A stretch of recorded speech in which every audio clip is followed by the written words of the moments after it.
Olá, boa tarde, seja muito bem-vindo. Nós estamos ao vivo, agora são 15 horas e 30 minutos pontualmente, pelo horário de Brasília. Eu sou o Kleber Werneck e a partir de agora você confere comigo as principais notícias nesta edição da tarde do Redação HIT. A gente já começa com um assunto que vem causando discussão e interessa para todo mundo. O governo federal vai propor o aumento de etanol na gasolina para 30%. Se for aprovada a proposta pelo Conselho Nacional de Política Energética, a mudança deve começar a valer ainda neste ano. A ideia do governo é aumentar a proporção de etanol na gasolina comercializada nas bombas, de 27% para 30%. O anúncio foi feito pelo ministro de Minas e Energia, Alexandre Silveira. Segundo ele, a iniciativa vai tornar o Brasil autossuficiente na produção de gasolina, além de reduzir o preço do combustível fóssil ao consumidor final. Segundo Silveira, o Brasil deve usar o recorde da safra agrícola prevista para esse ano, em especial na oferta de milho e do setor sucro-alcooleiro, para aumentar a parcela de etanol misturado na gasolina. O ministro ainda garantiu que não há risco de produção de etanol concorrer com alimentos e provocar um novo aumento de preços nos supermercados. Para Silveira, a adoção do E30 vai livrar o país da política de preço de paridade internacional. Ele lembrou que em 2024, o Brasil importou 760 milhões de litros de gasolina e garantiu que, com o E30, a Petrobras pode até exportar o combustível. A Lei do Combustível do Futuro, sancionada pelo presidente Lula em outubro do ano passado, prevê elevar o teor do etanol anidro até o teto de 35% a médio prazo. Olha, e como eu disse na abertura, esse é um assunto que interessa para todo mundo. Afinal, a gasolina afeta a vida de todos nós, quem tem e quem não tem carro. Então, para falar mais sobre isso, nós vamos conversar agora com um especialista. O nosso convidado é o engenheiro mecânico Renato Romil, ele que é professor do Instituto Mauá de Tecnologia. Boa tarde, professor Renato. Seja muito bem-vindo. Grande prazer recebê-lo no nosso jornal. Boa tarde, Kleber. Boa tarde a todos que estão nos assistindo. Primeiro, professor, eu peço que você explique, didaticamente, já que esse é um assunto técnico para as pessoas que nos assistem, essa mudança. Atualmente são 27% e a proposta é subir para 30%. Esses 3%, eles representam uma mudança significativa? Não é muita coisa que vai subir, são 3 pontos percentuais. Nós fizemos testes com essa nova gasolina para ver se tinha diferença sensível entre ela e a antiga.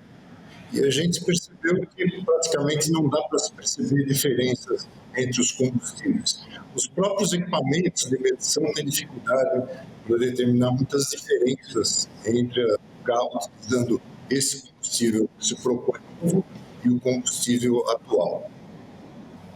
Agora, vamos analisar, então, essa mudança pela macroeconomia primeiro, O governo acredita que essa mudança pode fazer com que o país alcance a autossuficiência em gasolina. Você acredita que isso realmente pode acontecer e em quanto tempo isso seria possível? O volume que vai ser trocado de gasolina por etanol, por litro de combustível, é muito baixo para o usuário. Então, o motorista praticamente não vai perceber. Haverá um pequeno aumento de consumo, mas vai ser menos que 2%, ou seja, vai ser uma coisa quase que imperceptível. Só que, em compensação, nós vamos ficar trocando gasolina por um combustível que atualmente é mais barato, que é o etanol. E o etanol é de fornecimento local. Então, a gente consegue compensar uma grande quantidade de litros de gasolina. Eu não sei exatamente os volumes exatos de importação e como eles variam por ano, mas para o usuário é pouca coisa, mas para o país é muita coisa, o volume é muito grande. Isso daí pode justificar o cancelamento ou a não necessidade de importação do combustível. Correto. como você falou, antecipou, e eu queria que você enfatizasse isso agora. O ponto de vista do usuário, a curto prazo, o consumidor, como você falou, não deve sentir muito, mas haverá algum benefício? A expectativa, claro, é de ter uma gasolina mais barata e um rendimento melhor. O que deve acontecer em relação ao preço e também ao rendimento? O preço é definido pelo mercado, mas sem dúvida, no momento nós estamos trocando a gasolina pelo etanol. São 3% que está subindo, né? Mas a gente está tirando 3% de gasolina e colocando 3% de etanol no lugar. Estamos tirando 3% de um combustível que é mais caro e colocando 3% de um combustível que é mais barato nessa mistura. Então, pode cair o preço. Só que isso vai depender muito da política do mercado. Então, todos aqui sabemos que, às vezes, o preço cai lá na refinaria, mas o custo aumenta. Então, pode variar bastante isso aí com o mercado. É difícil até dizer. Certamente, o Ministério de Minas e Energia é mais preciso do que eu. Já em relação ao consumidor, como eu comentei, vai haver um certo aumento de consumo do carro, mas esse aumento é muito imperceptível e, pelo que eu estou entendendo do que eu ouço falar, o aumento do consumo vai ser menor do que vai ser mais vantajoso do que a diminuição de preço, né? Então, vai compensar você gastar um pouquinho mais porque o preço vai ser menor. Correto. E ainda trazendo, né, o assunto para a realidade do telespectador, das pessoas que nos assistem, também é preciso levar em conta, Renato, o modelo do veículo, por exemplo, os mais antigos, que em tese consomem mais, e os mais novos, e principalmente os flex. Isso também vai fazer diferença nesse desempenho? Uma coisa importante é que essa variação praticamente só vai se aplicar aos veículos movidos a gasolina. O veículo flex ele já aceita diversas proporções de etanol misturado a gasolina, então não vai sentir diferença alguma. E os veículos a gasolina, como eu falei, se sentir diferença vai ser muito pequena. Mas nos testes que nós fizemos, nós tomamos o cuidado de pegar veículos de diversos anos, diversas fases de tecnologia, né? Então a gente pegou, desde os anos 90, veículos que utilizavam carburadores ainda, e até veículos mais novos, veículos híbridos. Lógico que isso é uma amostragem que a gente tem no país circulando, mas tentamos pegar os mais representativos, pegamos os que eram mais vendidos na época que eles eram comercializados e nesses veículos não detectamos problemas. Pode ser que um ou outro veículo tenha alguma dificuldade, não acredito que isso vai acontecer, mas o governo ele vai manter aquela gasolina premium com 25% de etanol. Ele não vai subir a questão de etanol nessa mistura. A exemplo do que foi feito lá em 2014, quando mudamos da gasolina com 25% para 27%. Então vai continuar essa gasolina com menor teor premium.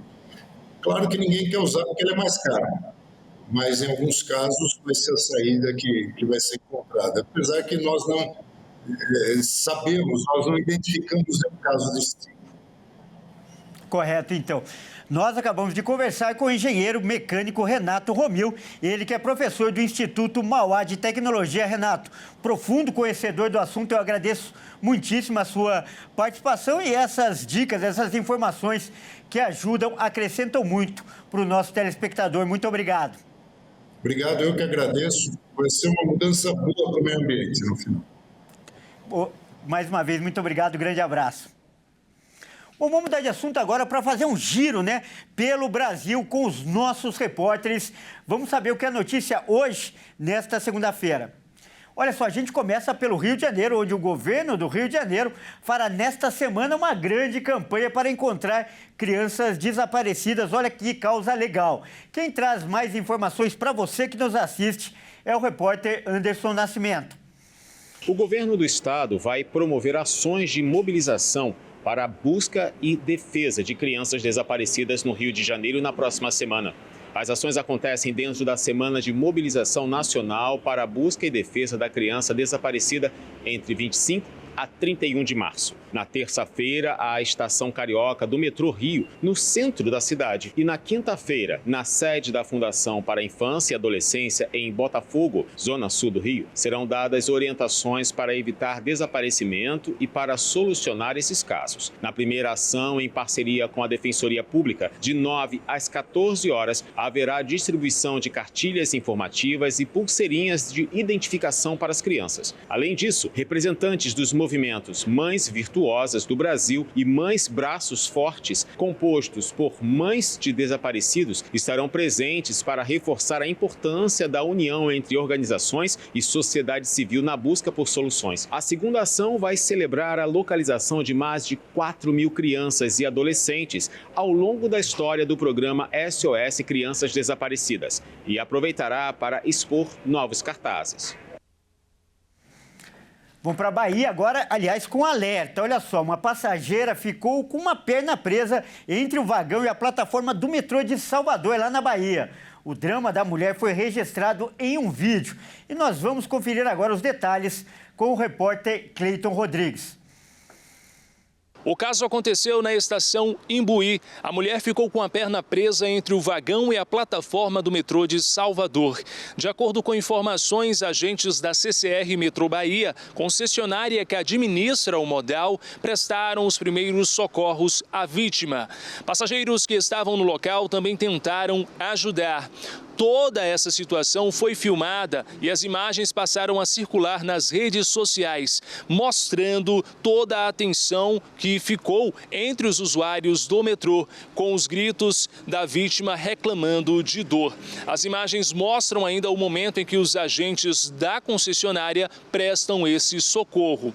A concessionária CCR informou por meio de nota que os agentes de atendimento e segurança prestaram atendimento à passageira e que ela recebeu os primeiros socorros ainda no local. E ela foi encaminhada posteriormente para uma unidade de saúde. Ainda de acordo com a concessionária, ela reforçou que realiza campanhas de conscientização sobre os cuidados durante o embarque, a viagem e o desembarque dos trens. Nós tentamos obter informações sobre o atual estado de saúde da passageira, mas até o fechamento dessa edição não conseguimos retorno.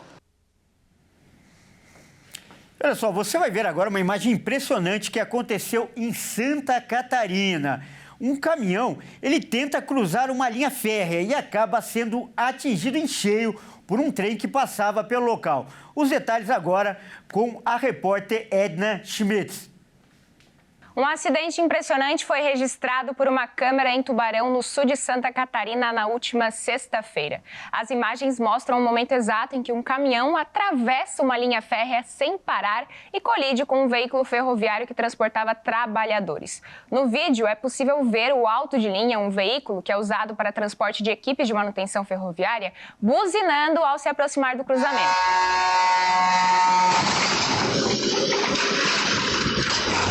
Mesmo assim, o caminhão atravessa a linha e provoca a colisão. Com o impacto, os trabalhadores caem sobre os trilhos.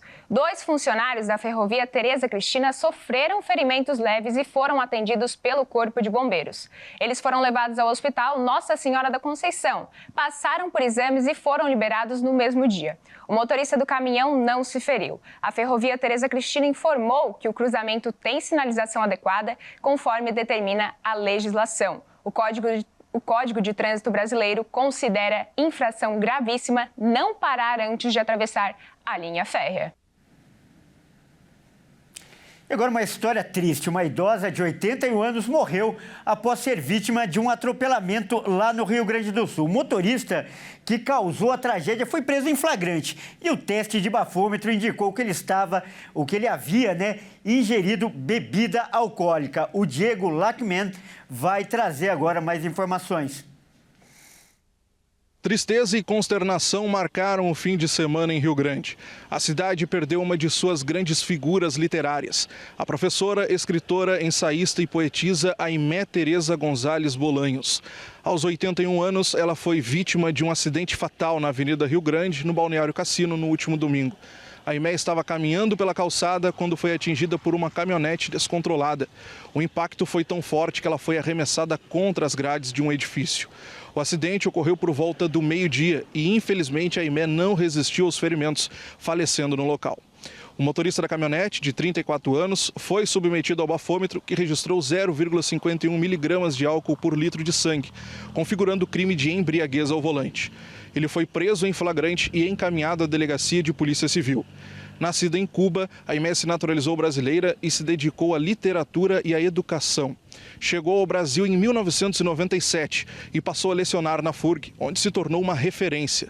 Seu trabalho acadêmico focava nas temáticas femininas, na poesia contemporânea latino-americana e na literatura cubana da diáspora. Agora, vamos ouvir as palavras da reitora da FURG, Suzane Gonçalves, sobre a perda de Aimé e o impacto dela na nossa comunidade acadêmica e literária. O sentimento da perda ele é sempre um sentimento de tristeza e de dor, mas nas circunstâncias do acidente em que tirou a vida da professora Aimé, um motorista alcoolizado e numa brutalidade, hoje a comunidade universitária, ela, embora seja um dia em que nós estamos recebendo os novos estudantes, porque hoje inicia o semestre, todos hoje estão com aquele sorriso amarelo, como se diz, né? Não tem como nós não estarmos sentindo a perda dela e impactados com o tamanho da violência com que foi o acidente que tirou a vida da professora Aimé. Ela era ainda, como eu disse, muito ativa, então, assim, os grupos que trabalham com a literatura, principalmente externos, inclusive, da universidade, estão todos consternados com essa perda, porque ela era uma pessoa ativa, participativa e continuava escrevendo, né? Olha só, nós vamos conhecer agora uma história inusitada de uma cadelinha que foi adotada por um mecânico. E ela, por sua vez, viralizou nas redes sociais ao adotar peças de veículos como se fossem seus filhotes. Isso aconteceu lá no Mato Grosso do Sul. E quem vai trazer informações dessa história curiosa é a repórter Fabiane Dorta. A oficina mecânica onde mora a Raica fica em Campo Grande, capital aqui de Mato Grosso do Sul. Era um dia comum por lá quando ela resolveu adotar coifas que tinham acabado de ser retiradas ali de um carro que estava em manutenção na oficina. A coifa é uma peça que protege componentes do carro contra sujeira, umidade ou poeira, por exemplo. O Vitor, dono da oficina, como muitos fazem, filmou a peripécia e publicou em uma rede social. Ele usava esse perfil da empresa para postagens eventuais de bastidores sem muita frequência. Mas quando a Raica apareceu por lá com as coifas, deixou todos surpresos porque o vídeo dela atingiu quase 8 milhões de visualizações. Olha o que ela inventou. Ela inventou que ela está grávida, que ela pariu 3 coifas e um batente. Agora ela cuida das coifas e dos batentes. E como que você quer a sanidade do mecânico se o cachorro tá criando as coifas, chamando de filhote a coifa? Ó, você vai tentar pegar a coifa, ó. Ela quer morder lá, acho que é o filhote dela, ela passa carregando as coifas pra lá e pra cá. Não é uma coisa que é habitual nossa ficar postando as coisas, sabe? E a gente tinha, tipo assim, 1.000 e poucos seguidores, é uma coisa assim, a gente faz um serviço, posta lá, uma promoção, coisa assim, bem sem profissionalismo, uma coisa bem normal. E foi questão assim, eu postei, mais ou menos eram umas 5 horas, eu estava indo buscar as crianças na escola, quando era 7 horas da noite tinha batido 1 milhão de visualização. E o que a gente mais tinha visualização no Instagram era tipo 1.000 e poucas visualizações, era tipo assim, bem desproporcional pro nosso normal, tipo assim, né? Aí que eu postei o vídeo no meu status do WhatsApp, porque a gente achou muito engraçado, por ser uma coisa muito atípica. Seria até normal se ela tivesse perdido o filhote, ou se ela tivesse tido algum filhote e tivessem doado. E não, tipo, um belo dia ela acordou de manhã e ela jura de pé junto que as coifas é filho dela. E foi passando os dias e eu peguei essas coifas, uma hora ela saiu para tomar água, eu peguei esses negócios para jogar fora e ela foi lá no lixo e tirou. Eu falei, mas não pode, o que está acontecendo com esse cachorro? Aí chegou umas peças grandes e tinha uma caixa de papelão e eu peguei essas coifas e essa caixa de papelão e botei num canto da oficina, esperando o dia do lixo para jogar tudo fora. Pois ela foi lá e deitou na caixa junto com as coifas. Um belo dia a gente está lá na hora do almoço, eu estou cuidando ela e ela pegou a coifa e pôs perto do seio, assim, das tetas, para mamar. Eu falei, mas não é possível, o cachorro adotou as coifas e as coisas, e por isso da braveza dela. Ela, o instinto de mãe cuidando das coifas. Aí que a gente foi entender o que estava acontecendo. Não foram só as coifas, as adotadas pela Raika. O próprio Vitor foi uma escolha da cadelinha como tutor. Trabalhava numa outra empresa e ela um dia entrou na oficina, um dia de temporal, era tarde da noite, a gente estava trabalhando, começou um temporal muito feio e ela entrou correndo na oficina. E ela era bem magra, bem feia, ela tinha bastante carrapato. Ela era de rua, com certeza. Pedi as contas lá para montar aqui e eu vim embora. E ela ficou. E um mês depois de eu ter saído, ela começou a ficar ruim e tal. E esse meu ex-patrão me ligou e falou, cara, vem buscar o cachorro. Já levei no veterinário, já fiz tudo o que precisava, o cachorro não tem nada, cara, ele tá com saudade. Vem buscar. O caso da Raika chamou atenção pelo inusitado, mas é importante lembrar que esse tipo de mudança de comportamento pode sempre ser acompanhada por um médico veterinário. Isso porque adotar objetos como se fossem filhotes pode se tratar, por exemplo, de um caso de gravidez canina psicológica, algo bastante comum em fêmeas, especialmente as que não foram castradas. A maioria dos casos não é grave. Ao perceberem os sintomas, o tutor deve deixar a cachorrinha o mais confortável que conseguir e, assim que possível, buscar ajuda para avaliar se é um caso que pode gerar complicações de saúde. Que história impressionante, não é mesmo? E olha só, a gente muda de assunto para trazer um alerta para você que nos assiste. Um novo estudo mostra quais são as substâncias tóxicas que podem ser encontradas nos cigarros eletrônicos. E quem vai trazer os detalhes agora é o Alexandre Cardoso, aqui de São Paulo. As versões descartáveis dos cigarros eletrônicos, os famosos vapes, contêm metais tóxicos nos circuitos que contaminam o líquido que vai ser inalado antes mesmo do uso. É o que aponta o estudo da PUC-Rio. Os 15 vapes descartáveis analisados, todos apresentaram altos níveis de metais como cobre, estanho e níquel, muito acima do esperado para qualquer tipo de material que vai ser inalado. Além dos metais, foram encontrados diversos compostos para deixar o sabor do vape mais adocicado e refrescante, e até substâncias usadas como aromatizantes de vela, que podem ser prejudiciais à saúde quando inalados continuamente. O estudo examinou também 14 líquidos de vape recarregáveis. E, nesse caso, não foram encontrados metais tóxicos em níveis elevados, por conta do líquido ser vendido separadamente, evitando o contato com os circuitos, mas ainda assim apresenta toxicidades. Os dispositivos, que podem ser descartáveis ou recarregáveis, têm uma bateria interna que aquece o líquido a temperaturas que podem chegar a 350 graus, que a longo prazo causam câncer de pulmão, boca, bexiga, estreitamento das artérias e doenças respiratórias. Além disso, o compartilhamento entre usuários pode expor os fumantes ao vírus da herpes, da hepatite C, tuberculose e outras doenças. Segundo especialistas, os vapes são mais prejudiciais do que cigarros tradicionais. A concentração de nicotina dos vapes pode chegar a 100 vezes a do cigarro convencional e que o vício pode se dar em apenas 5 dias.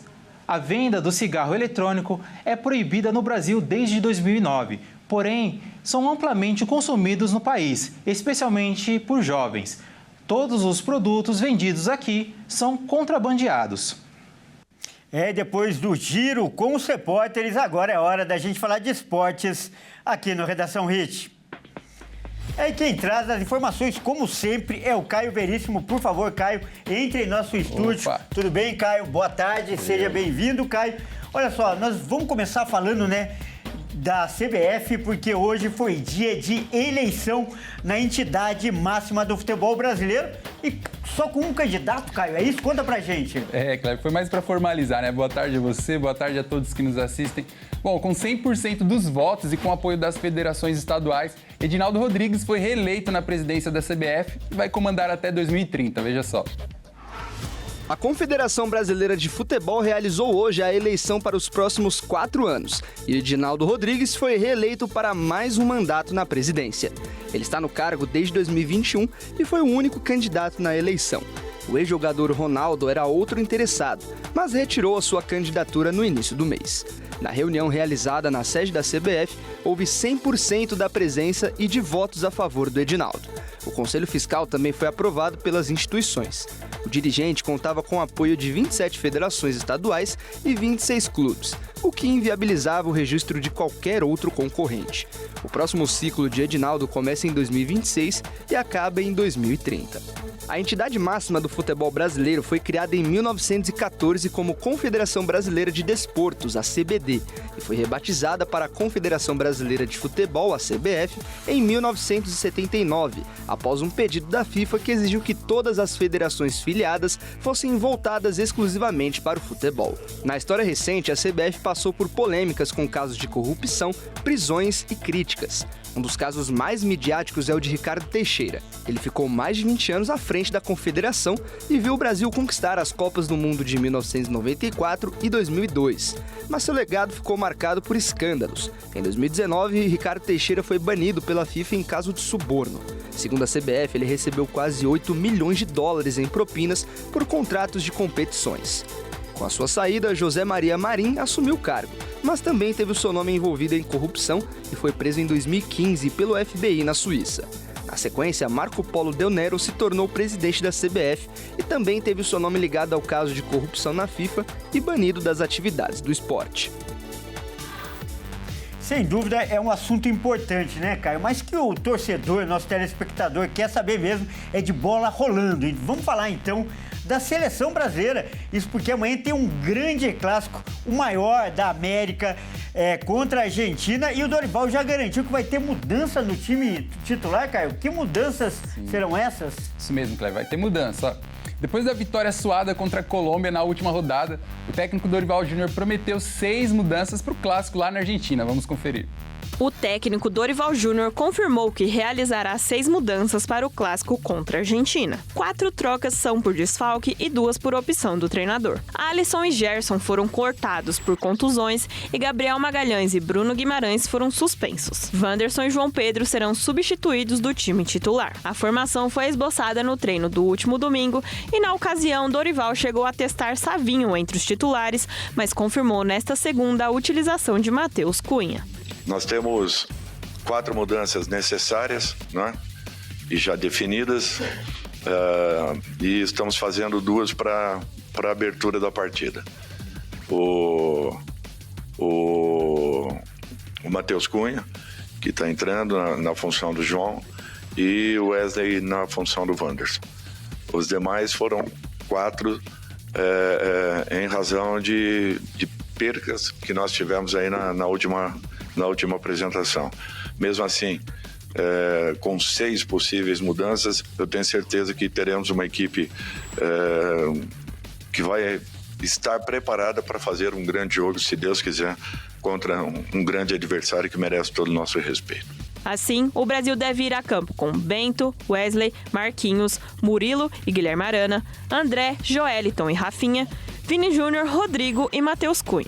A Argentina lidera as eliminatórias com 28 pontos, enquanto o Brasil é o terceiro colocado com 21. Para vencer essa partida, a equipe de Dorival Júnior vai precisar quebrar um tabu. O Brasil não vence a Argentina como visitante nas eliminatórias da Copa há 16 anos.